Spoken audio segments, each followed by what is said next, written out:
This morning we're going to be making BLINTZES. These are a lot like pancakes, but it uses cottage cheese.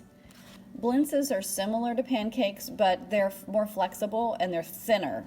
They're more like crepes almost, so you can use them to wrap things with, and they're not quite as sweet as pancakes. So you start with 1 cup of cottage cheese, and keep in mind, since it's getting blended in and cooked, you can use some cottage cheese from the fridge that might have gone a little sharp, and it'll still work great. 6 eggs, 1/4 cup of oil, a 1/2 cup of flour, except we're making this gluten-free, so we're going to use rice flour, and it still will turn out great. A 1/2 cup of milk, and a 1/2 teaspoon of vanilla. Add the rice flour. So here's our 1/2 cup cottage cheese, 6 eggs, 1/4 cup of oil, we use coconut oil, a 1/2 cup of milk, and a 1/2 teaspoon of vanilla. The consistency will look about like that. Now it's time to oil the griddle and pour them on. The batter may be a little runny and clumpy, but it's supposed to be.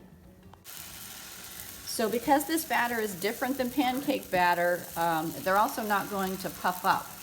In pancake batter, you've got baking powder, remember, to make them nice and fluffy. This is different. BLINTZES, they're going to be flatter, and the way you'll know when they're done is going to just be watching to see it solidify around the edges. Here you can see just a little bit already on the thinnest parts.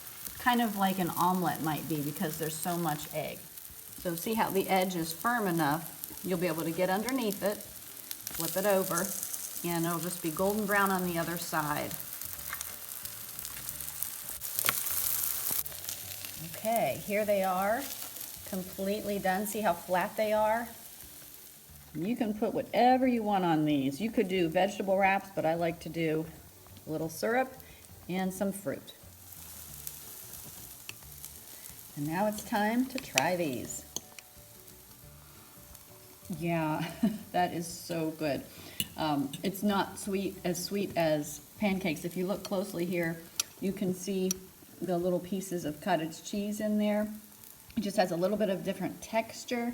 And you can make it as sweet as you want. Add as much syrup as you like, but boy, are these great. It's just something different, and you can use some of that cottage cheese in your fridge that is starting to turn just a little too much. Man, this makes it good.